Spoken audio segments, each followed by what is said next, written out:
Have you noticed it?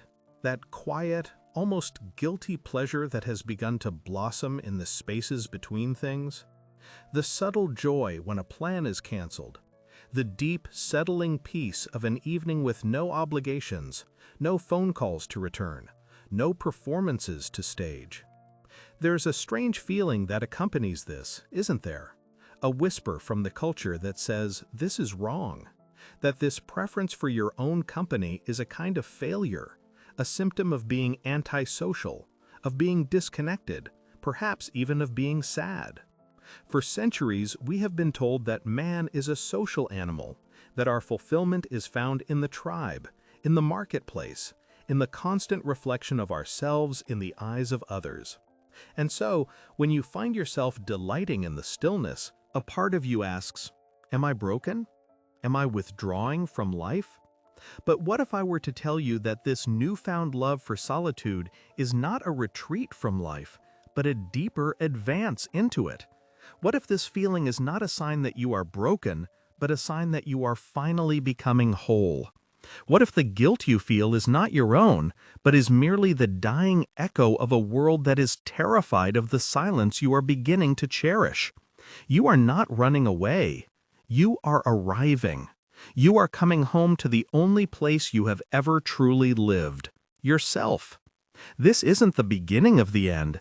This is the end of the beginning. It is the first quiet step out of the noisy theater and into the real starlit night. You see, the world as we have constructed it is a very noisy affair. It is a grand, elaborate game designed with one primary rule. Do not stop moving. Do not stop talking. Do not be left alone with your own thoughts. From the moment we awaken to the blue light of a screen, to the moment we fall asleep to the murmur of a television, we are immersed in a torrent of external stimuli. It is a culture of distraction, a frantic, collective sprint away from the vast, silent continent that lies within each of us. The entire economic and social structure depends on you feeling a fundamental sense of lack, a void that can only be filled by the next purchase, the next like, the next relationship, the next fleeting approval from the crowd. It needs you to believe that you are an empty cup that must be perpetually filled from the outside. And so, society organizes itself into a series of wonderful, intricate, and ultimately exhausting performances. We have our professional performance, our family performance, our social media performance. We learn our lines, we wear our costumes, and we play our parts in the grand human drama. And for a long time, this works. We find a certain comfort in the script, a certain security in the applause, however faint. But the energy it requires is immense. The constant effort of holding the mask in place, of remembering the lines, of pretending the stage is the entire world begins to take its toll. Your exhaustion, you must understand, does not come from your failures in this play. It comes from the dawning, terrifying realization that you are an infinite being pretending to be a finite character. The source of your pain is not your inability to play the game well, but the growing clarity that it is, in fact, just a game you are no longer sure you wish to win. Your preference for solitude is the first rebellion of your authentic self against the tyranny of the persona. It is your soul asking, finally, for a moment of quiet backstage. And this is where the great revelation begins. This is the first of the 12 secrets that solitude whispers to those who are brave enough to listen. The thing you have been taught to interpret as a weakness is in fact the blossoming of a profound and unshakable strength. The first understanding is this: you are not learning to enjoy being alone, you are simply unlearning the fear of it that was taught to you. You are not antisocial, you are anti-superficial. There is a world of difference. Your system is no longer able to tolerate the psychic static of meaningless conversation. The small talk, the gossip, the endless analysis of other people's performances, it all begins to feel like a grating noise, a distraction from a deeper music you are just beginning to hear. It's not that you dislike people. Oh, you may love them more than ever. But you now love them from a place of fullness, not of need. You are no longer going to the marketplace to beg for scraps of validation. You are learning to bake your own bread. And so, your solitude becomes a filter. It sifts through the world of interactions and allows only the most genuine, the most resonant, the most nourishing connections to pass through. You begin to value quality over quantity in your relationships, not as a strategy, but as a natural consequence of valuing yourself. The second truth is the profound difference between loneliness and solitude. Loneliness is a state of lack. It is the painful awareness of an absence. It is a poverty of the spirit. You can feel crushingly lonely in the middle of a screaming stadium or a packed party, perhaps even more so there. Solitude, on the other hand, is a state of richness. It is the presence of oneself. It is a feast. It is the quiet joy of your own inner society, the conversation with the 1,000 different voices that make up who you are. The world confuses these two states because it cannot imagine a self that is enough. But you are beginning to discover it. You are discovering that your own mind can be the most fascinating place in the world. It contains landscapes, histories, comedies, and tragedies. It is a universe unto itself, and you have, for the first time, decided to become its explorer rather than its fugitive. This leads to the third realization. Being alone is the end of performance. Think of the sheer, bone-deep relief of it. All day long, you are on stage. You are the competent employee, the caring parent, the witty friend, the informed citizen. Each role has a costume, a posture, a way of speaking. It is necessary. It is part of the dance. But when you close the door behind you and there is no one there to watch, no one to impress, no one to manage, you can finally take off the mask. The muscles in your face can relax. Your shoulders can drop. You can breathe. In solitude, you are not a role. You are simply being. This is not a small thing. It is a form of profound spiritual rest. The reason you feel so recharged by your time alone is that you are no longer spending colossal amounts of energy upholding a fictional character. You are simply allowing yourself to exist. And in that simple existence, you find a wellspring of energy you never knew you had. The fourth meaning that unfolds is that solitude is the crucible of clarity. The world outside is a cacophony of opinions, agendas, and shoulds. Turn on any device and you are immediately told what to want, what to fear, who to be, and how to think. It is a relentless psychic bombardment. When you step into silence, you are stepping out of that storm. At first, the silence might be deafening, filled with the echoes of all that noise. But if you stay with it, patiently, the sediment begins to settle. The murky water of your mind begins to clear. And in that clarity, you can finally hear your own voice. Not the voice of your parents or your teachers or your culture, but your own deep, quiet intuition. You begin to untangle what you truly believe from what you were told to believe. You start to discern your authentic desires from the desires that were implanted in you. This process can be uncomfortable, even frightening, but it is the very definition of awakening. You are no longer a puppet dancing on the strings of collective opinion. You are beginning to hear the puppeteer, and the puppeteer is you. And here is the fifth secret. Your creativity, which you may have thought was lost or non-existent, finds its home in solitude. The creative impulse is a shy creature. It does not like to perform under the bright lights of scrutiny and expectation. It emerges in the quiet, in the moments of unstructured time, in the playful, purposeless wandering of a mind at peace. Whether it's the urge to write, to paint, to build something, to solve a complex problem, or simply to rearrange your furniture, this impulse is the voice of your unique essence seeking to express itself.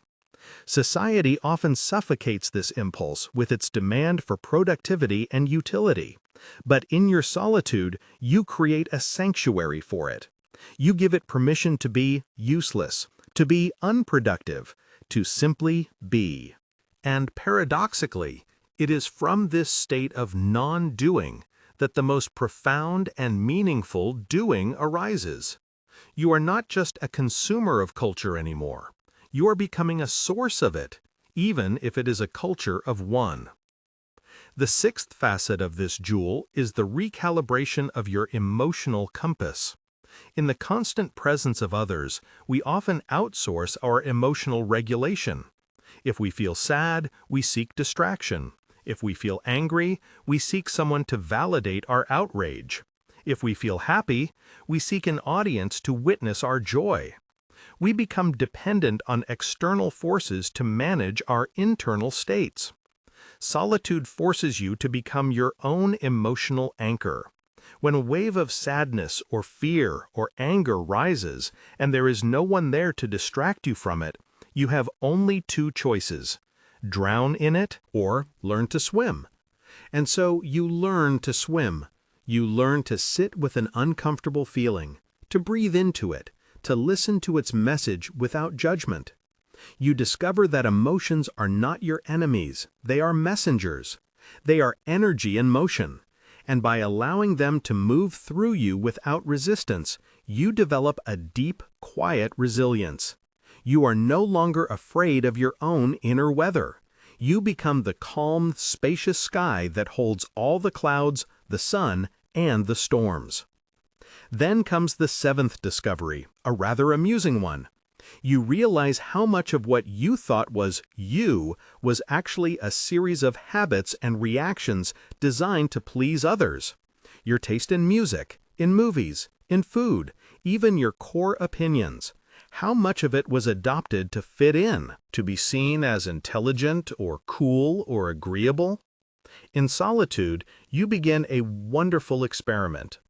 What do I actually want to listen to right now? What book does my soul want to read, even if it's considered unsophisticated? What if I just want to sit and watch the dust motes dance in a sunbeam for an hour? You start to shed layers of acquired personality like an old coat, and you discover a simpler, more authentic self beneath. There is a deep joy in this. It is the joy of no longer needing to justify your own existence or your own simple pleasures. The eighth layer of this unfolding is a new relationship with time. The modern world runs on clock time. It is a linear, frantic, and scarce commodity. We are always running out of it, always trying to save it, always late. In solitude, you slip into what you might call soul time. It is cyclical, spacious, and abundant. An hour can feel like a minute, and a minute can feel like an eternity. You are not trying to get anywhere. You are already there. You follow the rhythm of your own energy, not the dictates of a schedule. You eat when you're hungry, you sleep when you're tired. This might seem like a small thing, but it is a revolutionary act. It is a reclaiming of your own biological and spiritual sovereignty from a system that wants to turn you into a predictable, efficient machine. You remember that you are an organism, not a mechanism, and you begin to live in harmony with that fundamental truth. This leads to the ninth revelation, which is about the nature of the universe itself. In the quiet, you begin to notice things. The intricate pattern of a leaf, the way light changes in a room throughout the day, the sound of your own breathing. You are not thinking about these things, you are simply perceiving them. Your senses, dulled by the constant overstimulation of the world, come alive. You begin to see the extraordinary in the ordinary. And in doing so, you have a direct experience of what the mystics have been talking about for thousands of years. You see the interconnectedness of everything. You feel yourself not as a separate ego trapped in a bag of skin, but as a part of a vast, intelligent, and miraculous web of existence. You are a wave, and you finally feel the entire ocean as your own body. This is not a philosophical concept, it is a felt reality. And it is a source of profound peace and belonging that no amount of social validation could ever hope to provide. The 10th meaning is a subtle but powerful shift in your relationship with desire. The game of society is a game of constant wanting. You are trained to fixate on the future. When I get the promotion, when I find the partner, when I lose the weight, then I will be happy. Your present moment is always just a stepping stone to a better future. But in solitude, there is no future to strive for and no past to regret. There is only now. The gentle hum of the refrigerator, the warmth of the tea in your hands, the feeling of your own heartbeat. You are not practicing mindfulness, you are simply living it. And you discover the great secret. Happiness is not something you achieve. It is something you allow. It is the natural state of a being who is no longer at war with the present moment. Your endless striving begins to relax. You are not giving up on your dreams, but you are no longer making your peace of mind conditional on their fulfillment. The 11th truth is perhaps the most paradoxical. Your time alone makes you better for other people. You are no longer coming to them as a beggar, seeking something they can give you. You are coming to them as a host, offering the fruits of your own inner richness. Because you have faced your own shadows in the silence, you are less frightened of the shadows in others. Because you have learned to listen to yourself, you can listen to them with a depth and presence they have rarely experienced. Because you are no longer desperate for their approval, you can offer them the profound gift of your honest, unfiltered self. Your connections become less frequent, perhaps, but infinitely more meaningful. You become a sanctuary for others, precisely because you have first built a sanctuary for yourself. And finally, the 12th understanding, the one that ties it all together. Your enjoyment of solitude is a sign that you are healing from the illusion of the separate self. It is the ultimate letting go.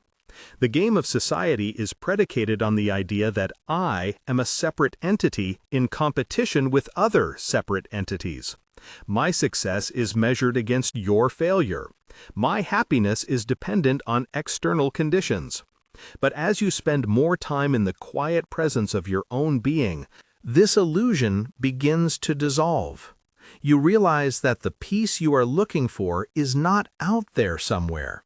It is the very fabric of your own awareness. The love you seek is not something another person can give you. It is the very nature of your own heart. You stop seeking, you stop struggling, you stop fighting the current of life. And then a new kind of silence settles in. It is not the silence of emptiness, but the silence of fullness. It is not the silence of isolation, but the silence of profound connection to everything. You may still go out into the world. You may still play your roles in the grand drama, but you no longer believe the play is real. You are the actor who knows they are an actor. You can play your part with skill and with love, but you are not identified with it. You have an anchor in a deeper reality. People may not understand. They may call you distant, detached, or strange. They may feel your newfound centeredness as a rejection of their own frantic game. And that is okay. You are not here to win their approval anymore. You are here to live your truth. The loneliness you may sometimes feel is no longer the loneliness of a lost child, but the dignified solitude of the mountain peak. The view from up there is vast and clear and breathtaking. So the next time you find yourself canceling a plan and feeling that secret thrill of relief, Don't judge it. Don't pathologize it. Honor it. That feeling is the voice of your deepest self calling you home. It is an invitation to step out of the noise and listen. Listen to the quiet wisdom that is always there, waiting patiently beneath the chatter of the world. You are not broken. You are simply waking up. And the world looks very, very different when your eyes are truly open.